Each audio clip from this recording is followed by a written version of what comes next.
tenemos a la doctora Raquel Negrete Aranda. Actualmente ella se encuentra en la Universidad de Baja California. Raquel es egresada de la UNAM, donde cursó la licenciatura en Ingeniería Electrónica, ¿no? Eléctrica Electrónica.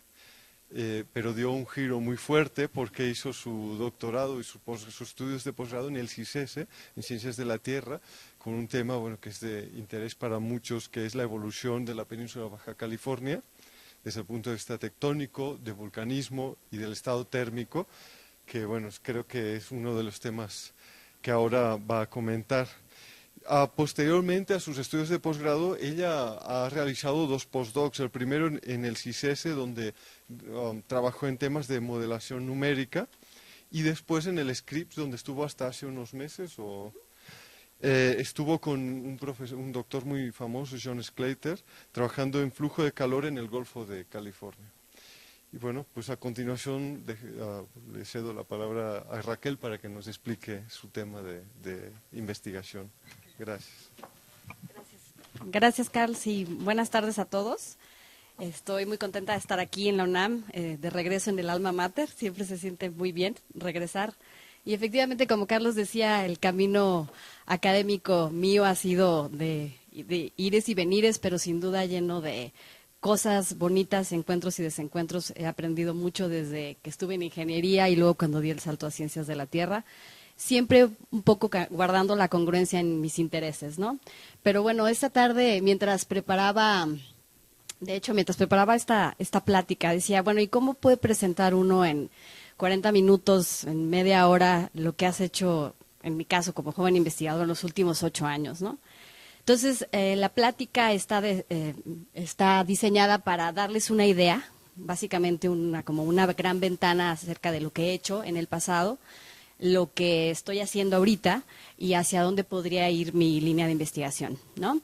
Entonces, voy a pasar por varios temas, no todos tienen, yo creo que todos tienen una gran relación y creo que esa es parte de lo que ha formado la consolidación de mi línea de investigación, y es que de alguna manera ha habido una congruencia en todos los pasos que he hecho, pero definitivamente ha sido una aproximación multidisciplinaria, la que me ha permitido también enriquecerme, tratando de aprender muchas cosas nuevas, que no necesariamente fueran las que estudié, ¿no? Pensando incluso si empecé en ingeniería, pero todo aquello desde allá me ha servido para llegar hasta donde estoy. Entonces, pues estoy aquí ante ustedes, ahora sí que tocando toda la vulnerabilidad y toda la apertura y toda la honestidad de mi trabajo, que espero que les interese, y les agradezco su asistencia una vez más, ¿no?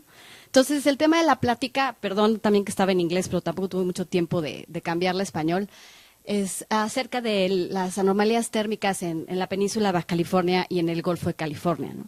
Entonces, la historia empieza dentro de la península, básicamente lo que fue mi primer trabajo, que fue básicamente mi tesis doctoral, me enfoqué en la evolución tectónica y magmática del volcanismo en la península.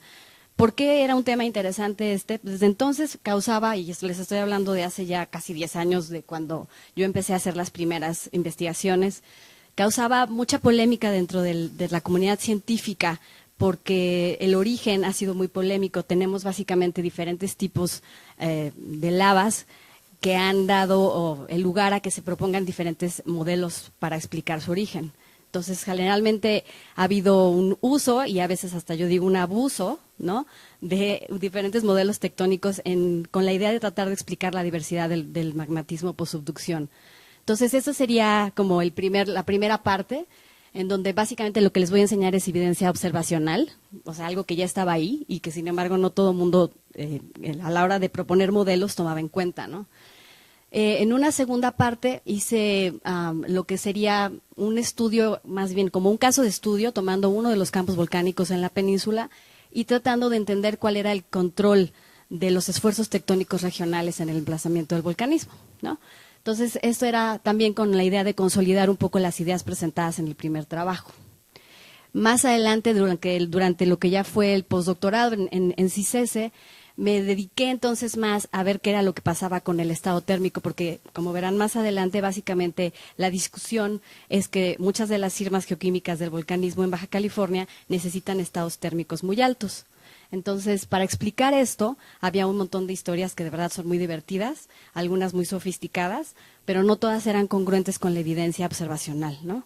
Entonces, parte de lo que a mí me pareció como una contribución importante era hacer una aproximación cuantitativa, y me pareció que estudiar el estado térmico de la corteza, de la península, podría darnos algunas de estas respuestas. Entonces, ese tercer trabajo, esa tercera parte, digamos, se liga a las dos anteriores de esta manera, ¿no? Entonces, después, lo que sería el último es el trabajo que hice en Scripps, como mencionaba Carles, con el doctor John Sclater, y pues fue una continuación natural de nuevo de lo que yo había hecho en términos de la línea científica que había seguido, y entonces ya habíamos contestado algunas de las preguntas en términos del estado térmico en la península, y de manera natural entonces seguía qué pasa en el Golfo, ¿no? Qué pasa en el Golfo, donde hay procesos activos de rifting, donde hay un montón de cosas que se están estudiando, y cómo podíamos de alguna manera tratar de ligar esto que se podría averiguar en el Golfo con las teorías anteriores. Sin embargo, no se queden con que nada más esa la única justificación. Realmente el objetivo es mucho más amplio e incluye varias campañas oceanográficas, la realización de campañas oceanográficas con ahora sí que todo el uso del equipo de geofísica marina posible, y mi contribución iba a ser básicamente la parte, o va a ser más bien, la parte de flujo de calor. Entonces, no se va a restringir a flujo de calor, pero la parte que yo les voy a platicar pues tiene más que ver con eso, ¿ok? Entonces, abajo puse a todos los colaboradores, porque obviamente este no es resultado única y exclusivamente de mi trabajo, sino de un grupo de colaboración con el que he podido trabajar a través de los años y madurar. Ok, muchas gracias. Entonces, tengan la confianza de interrumpirme si hay alguna pregunta o no queda algo claro, ¿no? Entonces, en la primera parte, lo que les hablaba, ¿no? ¿Por qué el volcanismo por subducción es tan interesante? Tiene que ver con todo esto de la diversidad geoquímica, ¿no? Entonces, básicamente los grupos dominantes son las adaquitas, los basaltos enriquecidos en neobio y las andesitas magnésicas o bajaitas, que de hecho es un nombre que está como justamente asociado a la península como una especie de etiqueta, ¿no? Entonces, les comentaba que ha habido muchos modelos propuestos a través de los años. Los modelos se han ido sofisticando, se han ido afinando, porque obviamente había algunos problemas con la evidencia observacional en términos de cuál era la distribución espacial y temporal, incluso la composicional del volcanismo por subducción. Básicamente lo que compartían todos los modelos de una u otra manera, hasta cuando yo empecé a trabajar en el tema, era que había que crear un estado térmico muy alto para fundir la placa subducida, básicamente, que es a lo que les gusta ligar a los geoquímicos estas rocas, y había que encontrar entonces alguna manera de formar una ventana astenosférica, ¿no? Entonces, muchos de los trabajos son básicamente refinaciones de esta misma idea. Entonces, básicamente en el esquema que sigue creo que les puede quedar muy claro cómo pintaba la historia, ¿no? Entonces, cuando estaba la subducción activa, pues teníamos un escenario de subducción normal. A los 12 millones de años, cuando cesa la subducción en prácticamente toda la península, entonces se detiene la subducción y aparentemente en el modelo del rompimiento de la ventana astenosférica, la subducción se detiene, pero por las fuerzas tectónicas y la organización tectónica de la región, digamos que hay una parte de la placa que se queda atorada, y por fuerzas de cuerpo básicamente la localización, se concentra la deformación en un punto y finalmente se rompe, ¿no? Y al romperse, pues entonces lo que tenemos es el ascenso de material del manto astenosférico, lo que va a fundir la cuña del manto, la misma placa, ¿no? En las orillas. Esa es una de las hipótesis más populares. Y bueno, de ahí pues se puede explicar por qué hay un estado térmico alto, un alto flujo de calor. Al mismo tiempo, 6 millones de años después, pues empieza la apertura ya al 100% del Golfo de California. Entonces, aquí está muy claro que hay grandes gradientes de temperatura o altos gradientes de temperatura, pero el modelo más popular es este, ¿no? Para explicar la diversidad geoquímica. Ups, se me fue una, espérenme. Entonces, una de las evidencias que habían sido dejadas de lado y que yo tomé el tiempo de colocar y de tratar de tenerla más clara, era cuál era el patrón espacial y temporal del volcanismo. Entonces, yo lo que hice fue dividir todo lo que se tenía en términos de aquel entonces de la geoquímica, de las edades, y dividirlo en 3 grupos. Un grupo que era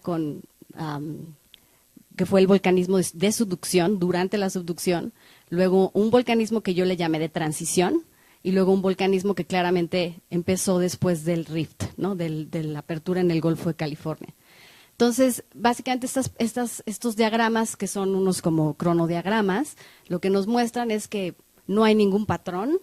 De hecho, hay una yuxtaposición de diferentes tipos geoquímicos de lavas y no hay nada que se pueda parecer a un patrón o definirlo como un patrón, ¿no? Entonces, definitivamente estamos hablando de que es un esquema complejo y que desde lo que se podía inferir de entrada era que la fuente del magma pues era una fuente altamente heterogénea y que había sido una fuente, o la característica de esta fuente que se había mantenido, durante varios millones de años, ¿no? Entonces, lo único que sí queda claro es el estilo del volcanismo durante la subducción, durante el periodo transicional, que es donde empiezan a aparecer los campos volcánicos que les mostraba en la primera figura, que son campos volcánicos monogenéticos, y luego cuando empieza la apertura en el Golfo de California, en donde hay un pulso claramente relacionado con esto en la margen del Golfo de California, de la península, y ese es un volcanismo que le decimos sin rift, que tiene más o menos lógica, ¿no?, con lo que se había presentado anteriormente. Sin embargo, esta parte del volcanismo transicional, pues no quedaba muy claro cómo y de dónde venía, ¿no? Entonces, una de las preguntas que yo me hice cuando empecé a trabajar con esto, bueno, mi grupo, mi asesor en aquel entonces, era cómo podíamos explicar, si la parte del modelo geoquímico era más o menos coherente, cómo podíamos explicar cómo y dónde aparecían estos diferentes tipos de rocas. Entonces, en esta es una figura que por cierto el crédito se me fue, es una figura de Calmú de Benoit y colegas del 2002. Entonces, ellos lo que proponen es así como muy lineal. Dicen, bueno, pues muy fácil, se abre una ventana astenosférica y entonces para cada tipo de lava tenemos diferentes procesos, ¿no? Se funde la placa subducida, se metasomatiza con el manto de arriba y entonces tenemos adaquitas. Y tienen una explicación geoquímicamente coherente para cada uno de los tipos de lavas, ¿no? El problema empezaba cuando empiezas a buscar en la literatura, porque entonces resulta que luego encontramos rocas que tienen características adaquíticas, pero que no son adaquíticas y que no tienen nada que ver con la fusión de la placa subducida o con la fusión del slab. Entonces ha habido un uso y un abuso de este tipo de términos, digamos, en la parte geoquímica, en cómo los utilizan. No es que esté mal, ¿no? Obviamente. Hay muchos estudios que son congruentes con que las adaquitas en algunos lugares tienen ese origen, pero desde luego que es polémico. Y si hacemos el mismo ejercicio para los otros tipos geoquímicos, igual nos encontramos diferentes posibles orígenes. Entonces, a mí me parecía que era como un modelo muy ad hoc para tratar de explicar lo que sucedía, por ejemplo, esto es como en una parte, en la parte central de la península, en donde aquí, solo aquí, sí efectivamente se cumple la distribución temporal, espacial. Pero si nos metíamos al cronograma que les mostré antes, pues empezaba a haber un montón de problemas, porque pues no es cierto, ¿no? Había adaquitas jóvenes y menos jóvenes, que habían surgido al mismo tiempo que otros tipos geoquímicos. Entonces la parte espacial y temporal nunca checó. Lo mismo pasa para las bajaitas, que tienen igual diferentes tipos, y que estas, bueno, son de importancia porque, como lo digo, tienen una etiqueta, ¿no?, como una denominación de origen para Baja California, y que desde luego es un debate todavía importante en el mundo de la geoquímica, desde luego. Entonces, esta era un poco la situación, ¿no?, cuando yo empecé a estudiar el volcanismo por subducción, y toda esa primera parte fue muy importante porque de alguna manera forzó a la comunidad de los que estábamos trabajando en el tema a tratar de pensar en otras opciones, no solamente tratar de ir refinando y afinando los modelos, así como para decir, bueno, este modelo número 2 ya no tiene el problema que tenía el primero, pero sigue teniendo una serie de problemas. Entonces, en esta búsqueda de un modelo alternativo, tomé yo el caso del campo volcánico de San Borja. Básicamente, San Borja fue muy activo y básicamente la firma dominante fueron las bajaitas, ¿no? Las andesitas magnésicas.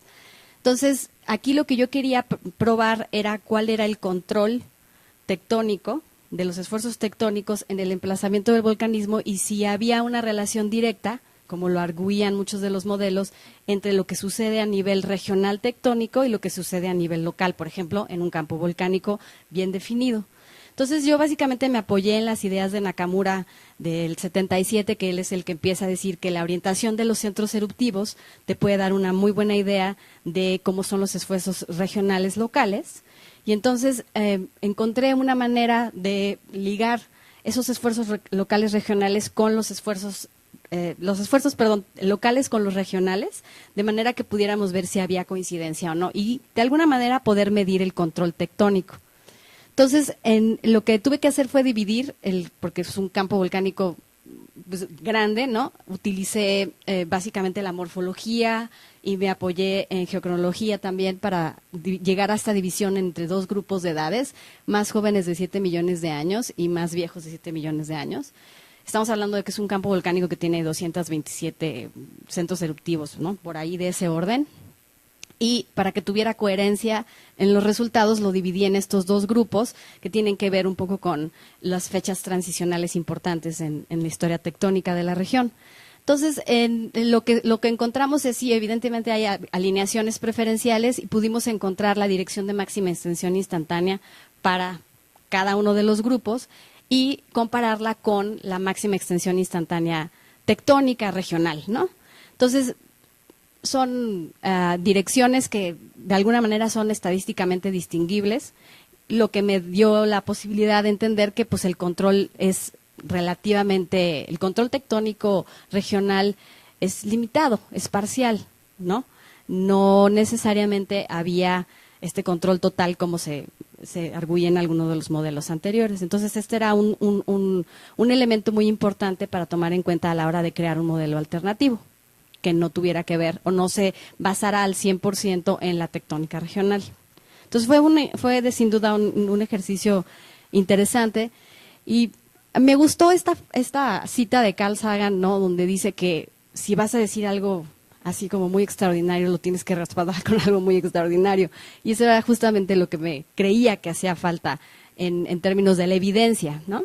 Entonces, para mí en este punto fue muy claro que había que formular un nuevo modelo que ya no se apoyara solamente en la evidencia observacional, que fue como esta primera parte de mi investigación, sino realmente crear algo más cuantitativo, en donde pudiera yo de alguna manera formular muy bien las condiciones de frontera que se observan en Baja California y llegar a un modelo alternativo que tomara en cuenta todo lo que les he platicado hasta ahorita. Entonces, en términos de evidencia, no es que sea evidencia extraordinaria, pero sin duda alguna es evidencia importante. Entonces, viene, por ejemplo, de mediciones de GPS, ¿no? Para los que no estén muy familiarizados con la historia tectónica de Baja California, como les dije anteriormente, la subducción cesa más o menos a los 12 millones de años y de ahí se vuelve una frontera transforme, ¿no? A los 6 millones de años, la frontera transforme que estaba básicamente aquí en lo que es ahora la paleotrinchera Tosco-Abreojo, se llama el sistema de fallas, brinca al Golfo de California. Entonces, en ese momento se da la captura de la microplaca realmente de Baja California por la placa del Pacífico y esta se desprende de Norteamérica. Ahora, este acoplamiento a la placa del Pacífico no es total, de hecho hasta la fecha las evidencias de GPS indican que todavía hay una cuestión mínima de deformación que está acomodándose en esa trinchera y que básicamente Baja California lo que hace es comportarse como una microplaca. Entonces, esto es apoyado en evidencia GPS, bueno, me parece sólida y que nos puede ayudar a formular las condiciones de frontera del modelo, ¿no? La segunda evidencia viene de la tomografía sísmica. Y en este caso igual ha habido varios trabajos que se remontan desde el 2008 hasta la fecha y que igual han ido evolucionando, pero todos concluyen lo mismo, y es que hay una zona de alta velocidad justo en la parte central de la península. Esto ha sido interpretado como un remanente de la placa. Entonces, es interesante porque entonces esto sería como el primer gran impedimento para el modelo más popular de ventana astenosférica, porque si la placa está ahí, puede que se haya roto en algún punto, pero hay una muy buena parte donde ahí está y no se podría explicar el volcanismo por subducción a partir del modelo de ventana astenosférica. Incluso usando las mismas redes sismológicas, también con funciones de transferencia, aquí Scioli, Pérez Campos y compañía, también detectan en una de las estaciones, en esta que marco aquí como NE75, lo que ellos también, de este lado, interpretan como un pedazo de la placa subducida, ¿no? Entonces, básicamente lo que tendrías en términos así como de la estructura cortical es pues la corteza, un pedazo de manto ahí atorado y el slab abajo, ¿no? Esto es también más o menos congruente con lo que encuentran Obrievsky y Castro también a partir de funciones de transferencia. Entonces, esta es igual, ¿no? Evidencia dura que viene de la tomografía sísmica y que una vez más nos ayuda a encontrar cuál es cómo plantear el modelo para que sea más coherente con la evidencia observacional. Entonces, básicamente, esto es lo que les presento aquí, es nada más como un modelo conceptual de la evolución tectónica. Entonces, lo que quiero que quede claro es qué pasa cuando Baja California se desprende de Norteamérica y va en la dirección agarra la dirección de la placa Pacífico, pero se mueve más despacio. No va a la misma velocidad. Entonces, lo que eso crea es un diferencial, ¿no? Una velocidad residual, básicamente. Y lo que podría en un momento dado estar pasando, lo que nosotros invocamos es un poco lo que sucede también acá en la zona de subducción de Cocos, en donde se ve un pedazo de manto, una delgada capa de manto. Son zonas de subducción completamente diferentes, no estoy infiriendo que sea lo mismo, simplemente es como esta idea de tener dos placas rígidas, la corteza por un lado, el slab por abajo y un pedazo de la cuña del manto muy muy delgadito que se queda ahí entre las dos placas, ¿no? Entonces, al ir en dirección del movimiento de la placa Pacífico, la península y Norteamérica ir para el otro lado, entonces lo que tendríamos es básicamente la creación de fricción en esta zona de cizalla, que digamos el término más correcto es canal de Couette, pero es básicamente una zona de cizalla, ¿no? Entonces, lo que nos permite plantear esta hipótesis, pues es un modelo muy sencillo de 3 capas, en donde lo que vamos a tener es la placa, el canal de Couette o la zona de cizalla y la corteza, ¿no? Entonces, esto es nada más así como una esquemita, como una caricatura para que tengan una idea de dónde sale la idea. Es un modelo sencillo bidimensional de diferencias finitas, al cual hay que alimentar evidentemente con condiciones de frontera y condiciones iniciales que representen, de alguna manera reproduzcan lo que estamos viendo, ¿no? En la evidencia observacional. Es un modelo, yo diría, a doble escala, porque por un lado captura los procesos a gran escala, los procesos regionales tectónicos, y por otro lado también es capaz de procesar, de reflejar procesos que ocurren a pequeña escala, como en todos estas, digamos, en los elementos petrogenéticos chiquitos, ¿no? En algunos factores que básicamente aquí son 24 ecuaciones, las que no los voy a aburrir con ecuaciones, no se preocupen. Y algunas son más importantes que otras. Es importante mencionar que utilizamos un perfil de viscosidad en donde, vuelvo a lo mismo, ¿no? Lo que tenemos son 2 placas rígidas que están confinando a una cuña de manto delgada, y utilizamos valores que están reportados en la literatura y de alguna manera bien constreñidos para las diferentes viscosidades. Igual la conductividad térmica tiene una variabilidad más o menos razonable, entonces conocemos bien la curva de variabilidad de la conductividad térmica para este perfil y evidentemente también escogemos con cuidado cuáles son las curvas de Solidus y cómo se comporta para la producción de fundido, que está incluida en el modelo. Entonces, estas son las condiciones iniciales y luego tenemos algunos parámetros de condiciones de frontera importantes, ¿no? Considerando, por ejemplo, que la temperatura en la base del slab es de 950 grados Kelvin, la temperatura en la superficie es esta, ¿no?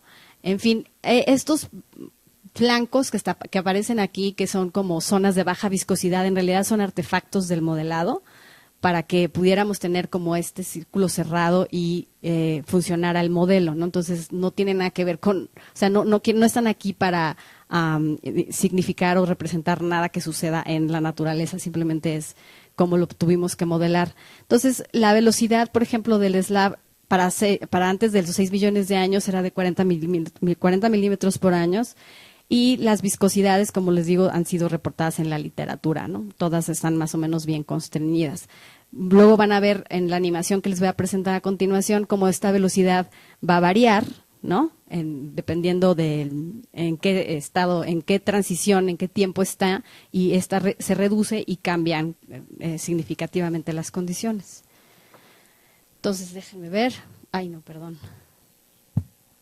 A ver si aquí le puedo dar para que avance.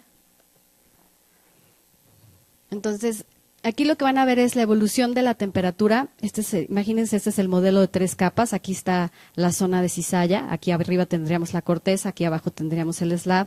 Y cómo va calentándose básicamente esa zona de cizalla conforme pasan los millones de años, ¿no? Hasta llegar como a un clímax, y después, justo de los 6 millones de años, empieza a haber como un enfriamiento paulatino, ¿no? Lo que es claro es que para todos los casos de modelación que hicimos, para todas los intentos numéricos, se calentaba, y se calentaba lo suficiente como para calentar la corteza y calentar el slab por debajo, ¿no? Entonces, lo que nos dice básicamente el modelo es que tenemos una temperatura, una anomalía de temperatura en la zona de cizalla que es lo suficientemente grande como para cruzar el solidus del basalto hidratado y producir efectivamente la fusión de la placa, la fusión del manto, ¿no? Entonces, hicimos algunas cuantificaciones numéricas y esta anomalía puede alcanzar incluso hasta 300 grados y obviamente produce fusión parcial, ¿no? También obviamente esto se refleja en un incremento del gradiente de temperatura en la superficie. Entonces, aquí estaríamos explicando, ¿no?, cómo creamos las condiciones térmicas para poder explicar las firmas geoquímicas que observamos sin que hubiera ningún rompimiento ni ningún modelo tectónico más sofisticado que fuera incongruente con las observaciones. Por otro lado, también igualmente importante es la formación de fundido, ¿no?, de material fundido, producción de fundido, y como vemos va a ir de la mano obviamente con la temperatura. Hasta que alcanza la temperatura de fusión, vamos a empezar a observar entonces que empieza a generar una fracción de fundido significativa, alcanzando en su punto máximo algo así como el 30% de material fundido, lo que explicaría también por qué hay ciertos tipos geoquímicos en términos de los magmas postsubducción que son más dominantes, es decir, más voluminosos dentro de lo que sería el total del volcanismo en los tiempos transicionales, ¿no? El estado moderno, el estado térmico moderno, de acuerdo al modelo, predice que efectivamente para tiempos recientes pues la temperatura decae. Y sin embargo, todavía nos tocaría explicar la existencia de volcanismo muy joven, más joven de 1 millón de años. Entonces era una parte que quedaba así como, bueno, ¿y ahora, no? ¿Qué hacemos? Pero afortunadamente, si se fijan al detalle, este sería como el último paso en el tiempo, todavía alcanza a cruzar una cosa mínima en las profundidades del slab, pero evidentemente esto ya es una producción de fundido incipiente, ¿no? Entonces ya en términos de volumen pues es mínimo, lo que es congruente más o menos con lo que se observa en términos de que el volcanismo más joven, que no tiene que ver con el rift, ¿no? Eso es muy importante porque hay volcanismo más joven que está muy claro, que está relacionado con la apertura del Golfo, pues entonces tendría su origen en todavía este remanente de temperatura, ¿no? Okay, entonces, simplemente como un mini resumen de lo que les acabo de platicar, pues el modelo, aunque es un modelo sencillo, aunque es un modelo que desde luego puede ser mejorado y que desde el punto de vista del modelado numérico puede sofisticarse, y ahorita les voy a decir cómo, de alguna manera captura los procesos, ¿no? Los captura con precisión y nos da una muy buena idea de hasta cuánto se tuvo que calentar, cuánta fracción de fundido, se pudo producir, ¿no? Y cómo esto de alguna manera está de acuerdo, en congruencia con la distribución espacial, temporal y composicional del volcanismo en postproducción. No nos echamos las flores de que ya resolvimos o descubrimos el agua tibia, pero desde luego que sí creo que es un avance importante en el entendimiento de la evolución tectónica y magmática de la península, ¿no? Entonces, el trabajo que se puede mejorar pues sería pasar a un modelo de 3 dimensiones, ¿no? Que nos ayude a explorar los efectos de las variaciones, por ejemplo, en términos del espesor de la zona de cizalla, que el modelo es bien sensible a esto. Un modelo que incluya una viscosidad variable, ¿no? Que de alguna manera va a restringir el proceso de producción de calor, porque actualmente en el modelo la producción de calor es un proceso desbocado, ¿no? Porque tenemos una velocidad constante para mantener la simplicidad matemática, ¿no? Y numérica del modelo, lo tuvimos que hacer así. Entonces, evidentemente, estas serían mejoras que están relativamente a la mano y que podrían en algún momento dado arrojar resultados interesantes. ¿Ok? Ok, bueno, ya llegamos a la parte que creo que les va a interesar a muchos y que tiene que ver más con geofísica marina que con volcanismo y tectónica. ¿Sí se alcanzan a ver o sería bueno que apagáramos la luz de acá? Porque veo que hacen así como ojitos. Ok.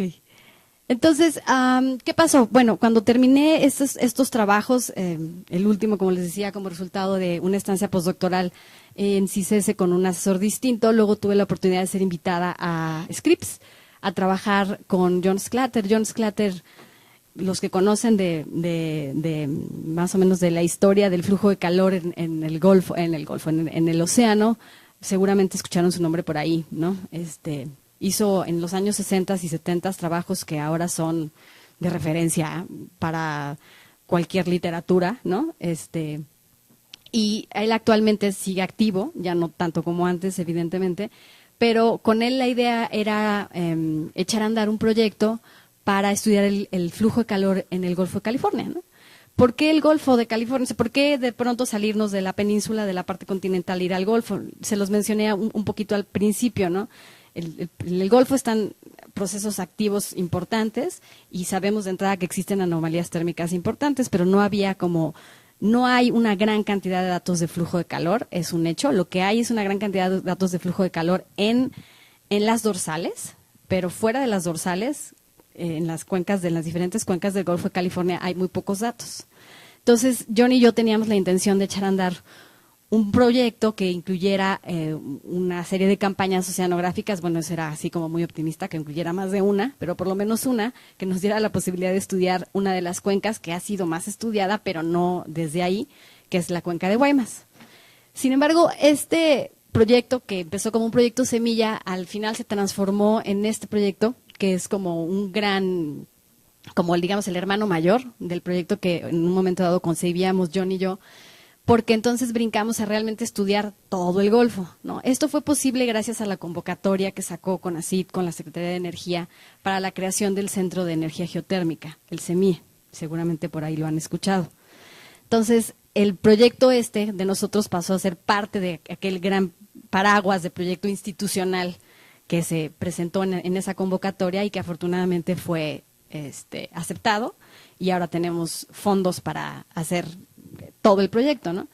Entonces, les voy a ir platicando poco a poquito cómo está el asunto, pero básicamente lo que hicimos fue tomar información importante, y estos sí son datos, como dice Juan Contreras, mi asesor, de $10 millones, ¿no? Porque lo que hicimos fue tomar datos de estas pelotitas aquí blancas, son pozos de Pemex, pozos de perforación, datos que Pemex, como tiene convenio y está trabajando con CICESE, abrió porque eran datos súper restringidos, ¿no? Como de casi como de seguridad nacional, y eso nos dio la oportunidad de calcular de manera aproximada el gradiente a partir de la temperatura de fondo de esos pozos de Pemex.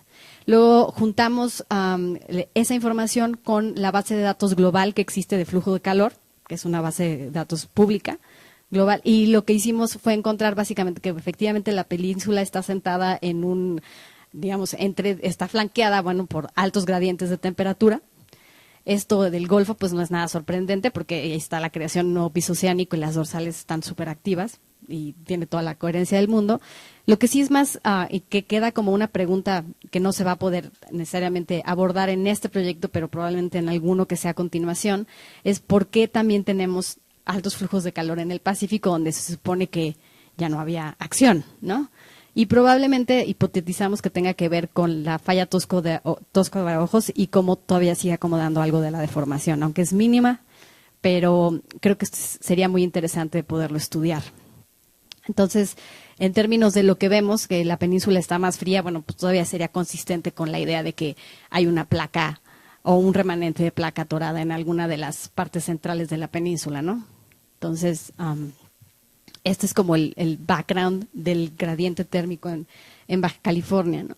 El proyecto que está, por cierto, por echarse a andar, de hecho está activo desde principios de año, lo que busca básicamente es tener como un inventario, ¿no?, de cuáles son los flujos de calor a lo largo de las fronteras de Baja California y responder las siguientes preguntas, ¿no? Hay, por ejemplo, uno de los centros de energía geotérmica más importantes, que es Cerro Prieto, el campo geotérmico de Cerro Prieto.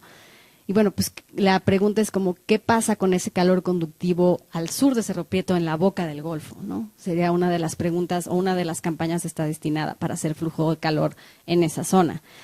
Que de ahí a que lo podamos hacer, hay todavía algunas dudas porque es una zona con muchísima sedimentación y la confiabilidad de los datos de flujo de calor se complica bastante, pero la intención está.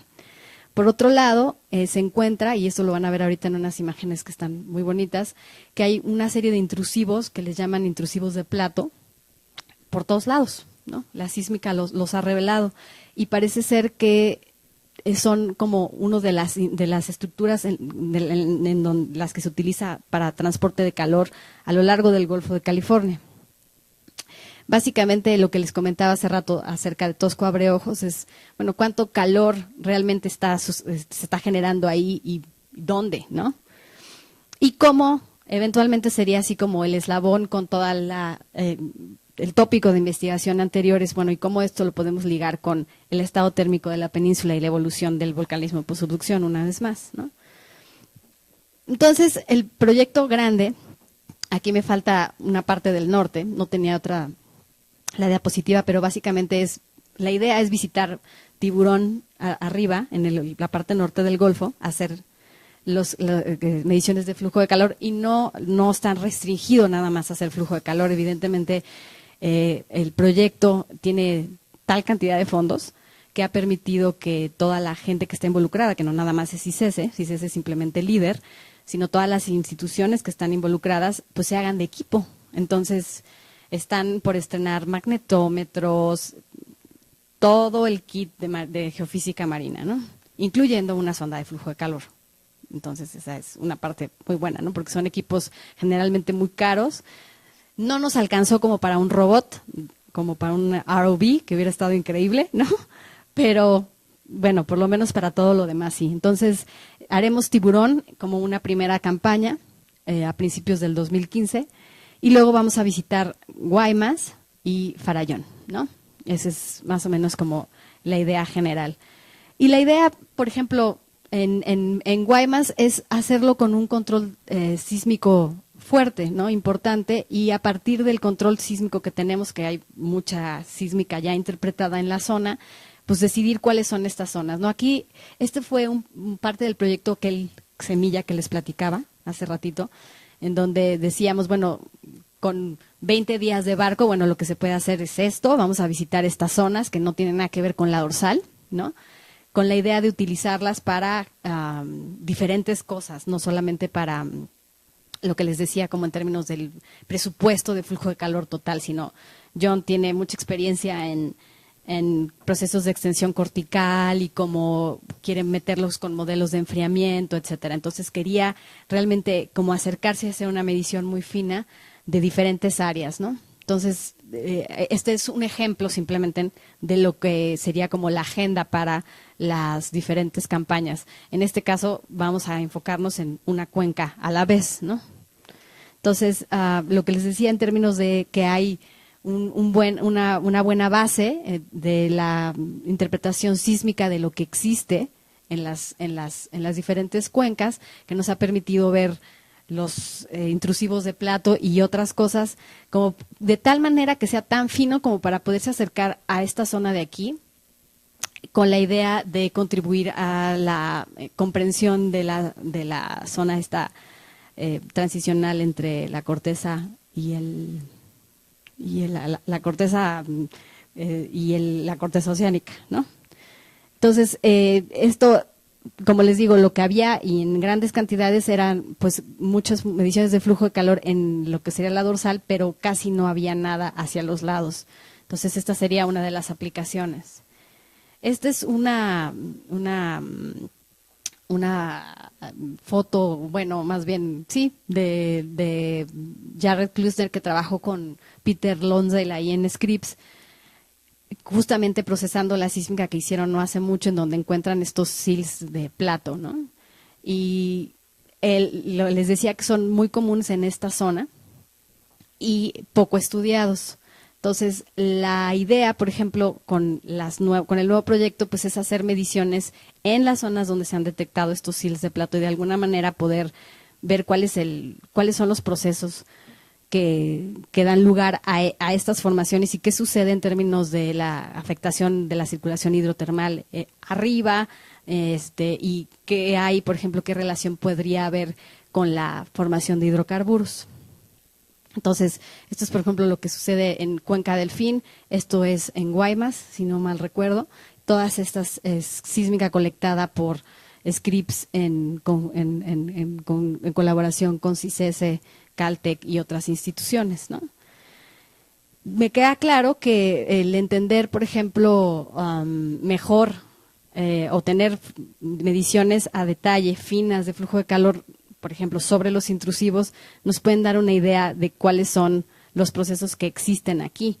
Entonces, en esta diapositiva lo que les muestro es simplemente un modelo conceptual en donde, gracias a la gran cantidad de materia orgánica que existe por lo menos en Guaymas y en otras cuencas también del Golfo de California, que sabemos que tienen hasta 4% de materia orgánica, la anomalía de flujo de calor aquí es tal que cocina básicamente los sedimentos y estos producen gas y se quedan atrapados ahí. Entonces, podría ser parte de lo que en algún momento más adelante se convirtiera como en un prospecto de fuente de hidrocarburos, ¿no? Entonces, no nada más es entender el flujo de calor porque sí, sino también creo que podríamos contribuir al entendimiento de este tipo de procesos. Los resultados que estamos esperando es, en primer lugar, obviamente mapas de flujo de calor, del potencial geotérmico también. Esto, aunque parece como muy sencillo o muy obvio, pues no hay, ¿no? En algunas zonas de México, con el equipo de Rosa María Prol sí hay mucha más cobertura, pero lo que es el Golfo de California y la margen pacífico de Baja California hay muy poco. Entonces, este sería una de los objetivos más importantes. Y obviamente dentro del contexto del centro de geotermia, pues ese es tener como una buena idea de cuál es el potencial geotérmico en Baja California y el Golfo de California, ¿no? Entonces, eso es en lo que estamos por arrancar. Les decía yo, este primer año ha sido de compra de equipo, de planeación. La idea es, para el equipo de flujo de calor del cual soy parte, pues es utilizar la sonda de flujo de calor, utilizar los datos de Pemex para completar la información y hacer otras cosas, ¿no? Como determinaciones del punto de Curie, incluso en algún momento se pensó, está como para una segunda etapa, que es hacer mediciones en tierra, propiamente, con tal de encontrar también cómo está el estado térmico, la conductividad térmica, etcétera, ¿no? Y una vez más, pues utilizar la información disponible de los pozos de Pemex en el mar, que están en la margen Pacífico y en la península como tal, ¿no? Entonces, como nada más así como para un futuro, una vez que hagamos estas campañas, ¿no? Es probablemente en colaboración con Carlos Mortera, aquí del instituto, en algún momento ir a estudiar estos transectos en la parte en la margen Pacífico, donde realmente no hay absolutamente nada de datos y que creo que podrían contribuir de manera interesante para entender este alto geotérmico que tenemos, de gradiente térmico, perdón, que tenemos de este lado. Entonces, es un poco el plan a ya más mediano plazo, ¿no? Este es básicamente, digamos, la justificación de por qué es importante contribuir dentro del contexto del Centro Mexicano el Centro de Geotermia, pues porque la creación de energías alternativas es una prioridad nacional en este momento, ¿no? Y ya dentro de lo que sería más nuestra incumbencia en términos de la ciencia que podría representar o que podríamos desarrollar a partir de estimados más confiables de flujo de calor y de cómo se relaciona estas anomalías térmicas, estos estados térmicos con los procesos que ocurren en la península, no solamente los procesos volcánicos, pero otros procesos también, ¿no? Que también tienen que ver con el poder hacer un buen análisis del potencial geotérmico en la península. Y se han hecho algunos avances, desde luego. Para no quitar el crédito a nadie que no esté, aquí pongo todos los que van a participar.